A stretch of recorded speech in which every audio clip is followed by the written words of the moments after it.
Martineau. Des fois, quand on se sent contrarié, c'est peut-être parce qu'il touche à quelque chose.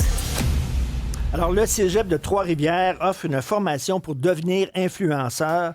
C'est un programme de formation de 150 heures en ligne qui a été monté par notre invité Jérémy Grandmont, qui est consultant en marketing d'influence et professeur d'administration au Cégep de Trois-Rivières. Bonjour, Jérémy. Bonjour, merci de me recevoir. T'es chanceux, Jérémy, d'être avec moi et de ne pas être avec Benoît Dutrisac parce qu'il déteste les influenceurs.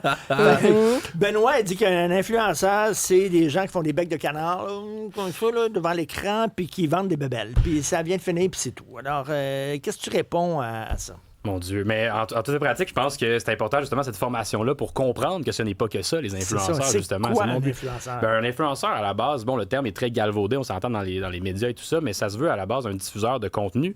Donc, c'est des humains comme vous et moi qui font de la création de contenu, pour l'appeler comme ça. Et puis, on bâtit un peu un média, mais c'est un humain derrière ce média-là, puis on atteint une audience. Et la raison pour laquelle les marques sont intéressées à collaborer aujourd'hui avec des influenceurs, c'est que parce qu'ils réussissent à rejoindre l'audience qu'elles désirent rejoindre. Donc, les jeunes, 18-34 ans, qui sont peut-être moins connectés à la télévision, à la radio, par exemple, puis qui vont écouter peut-être plus Mais c'est des gens qui sont payés par des entreprises pour vendre leurs marchandises. Effectivement, c'est une façon de faire un revenu. Bien évidemment, il n'y a pas juste cette manière-là de générer des revenus. C'est ça. Bon, il y a une manière de faire des revenus qui est avec la publicité rémunérée avec des marques. Dans un reportage que j'ai fait récemment, il y avait Saint-Hubert qui disait justement qu'il y avait un budget alloué à l'influence. Aujourd'hui, qui ont transféré un peu leur budget marketing dans le marketing d'influence.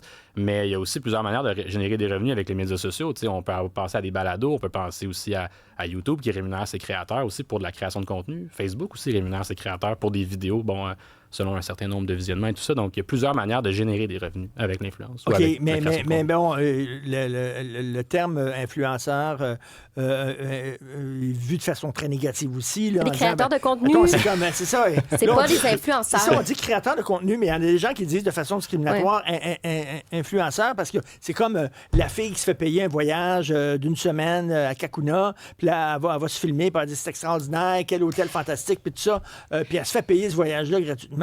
Donc, c'est certain que même si elle a des désagréments là-bas ou des déceptions, puis ça, elle le dira pas. C'est une grosse publicité. Là, c'est sûr qu'après ça, si on regarde les nuances, tout est nuancé, je pense, dans la vie. C'est important de regarder aussi les nuances. C'est sûr que si on regarde, par exemple, dans l'aspect d'un voyage, où on peut parler des fois de cuisine, des rénovations dans la maison qui sont fournies par une marque, et là, on va dire, on fait de la promotion de cette marque-là.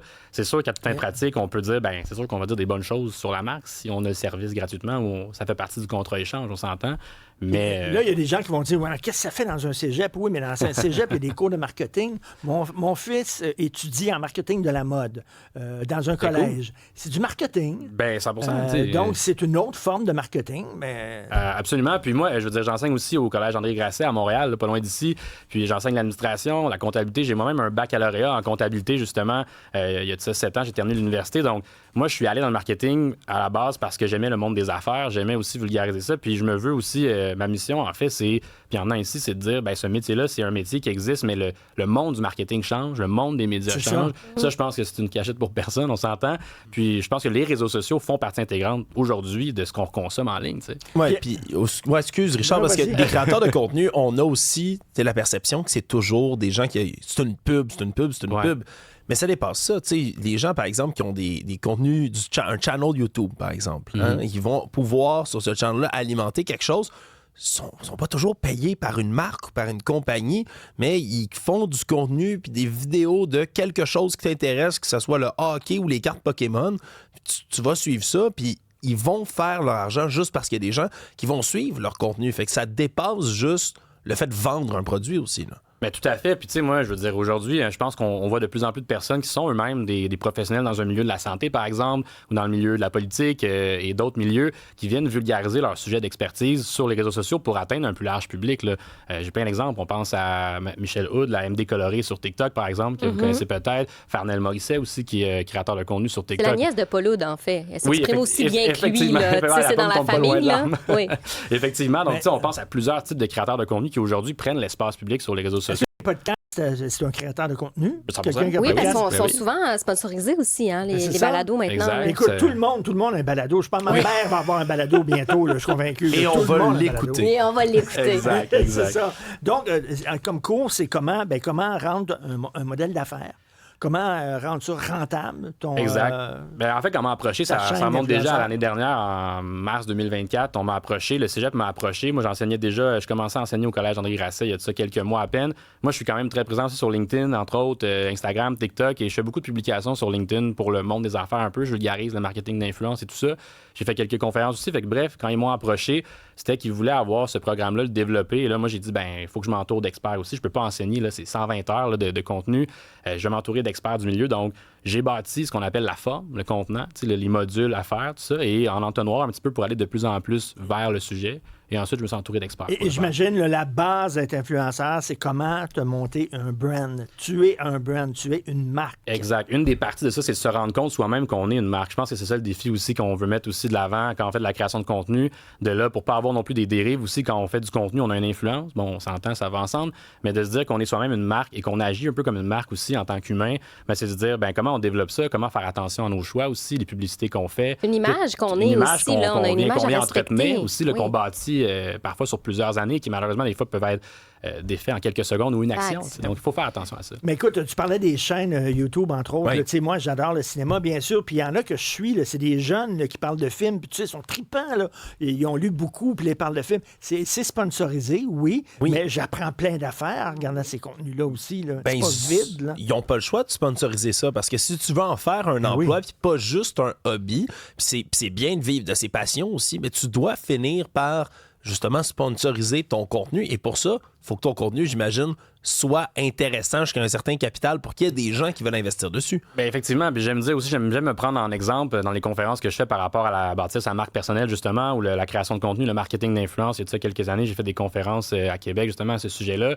J'aime dire aussi que moi, si c'était pas de la première vidéo TikTok que j'ai fait en 2020, un peu avant la pandémie, puis j'en ai fait plusieurs durant la pandémie en 2020, là, juste ça à faire, presque, j'ai compris les codes de cette plateforme-là, je serais pas assis aujourd'hui avec vous à parler de ça parce que je me suis mis en scène sur TikTok à comprendre ça. Après ça, LinkedIn, Instagram, j'ai bâti mon réseau et les opportunités qui en ont découlé, opportunités plus d'affaires, là, je suis pas influenceur, mais ça l'a permis de bâtir les opportunités que j'ai aujourd'hui. Et donc, j'imagine que vous donnez des cours là, aussi, comment approcher justement un sponsor potentiel. Exact, l'approche de comment commandite. Tu vends ton affaire là, en disant, voici, j'ai tant de clics, j'ai tant de monde qui me suit. Des statistiques. Exact, c'est une partie aussi des cours. Bon, bâtir ce qu'on appelle un kit média. Là. Donc, bâtir un petit peu son audience, sa démographie, se vendre soi-même aussi. J'aime parler de l'art de se vendre. C'est pas quelque chose qu'on apprend à l'école aussi.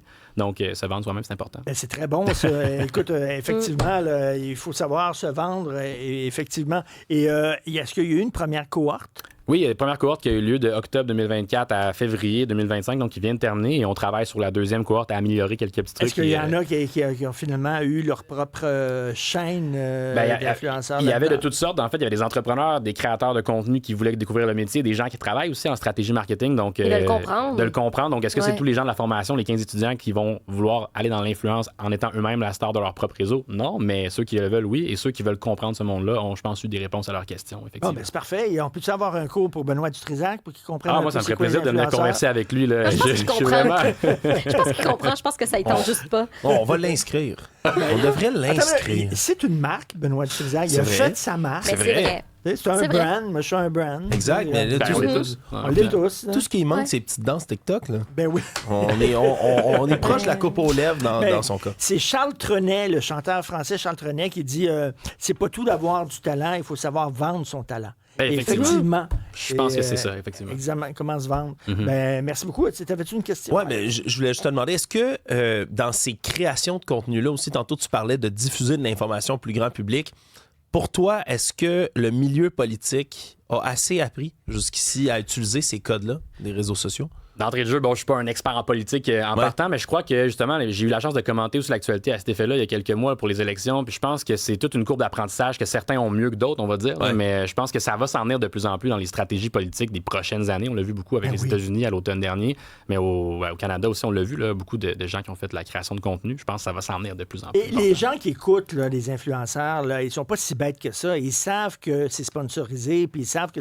il y a une forme. Ils savent reconnaître, là, c'est le contenu, là, c'est la pub. pub? Ben, je pense qu'en tant que consommateur de contenu, il faut se conscientiser. Puis mon but, moi, à travers tout ça, puis si je peux le dire ici, c'est de conscientiser le citoyen numérique, un peu comprendre ce qu'on consomme et non pas se faire influencer par nos algorithmes et comprendre aussi de savoir analyser un petit peu ce qu'on consomme. C'est un peu le but de la formation. C'est au Cégep de Trois-Rivières. Merci beaucoup, Jérémy Grandmont. Merci. Un Britannique qui a été compensé à cause d'une comparaison peu flatteuse. Oui, Madame Lorna Rook qui vient d'empocher un beau 35 000 € au tribunal britannique du travail parce que elle a déjà passé, tu sais, les petits tests de personnalité que tu passes dans le milieu des affaires. En 2021, elle a passé ça avec son emploi.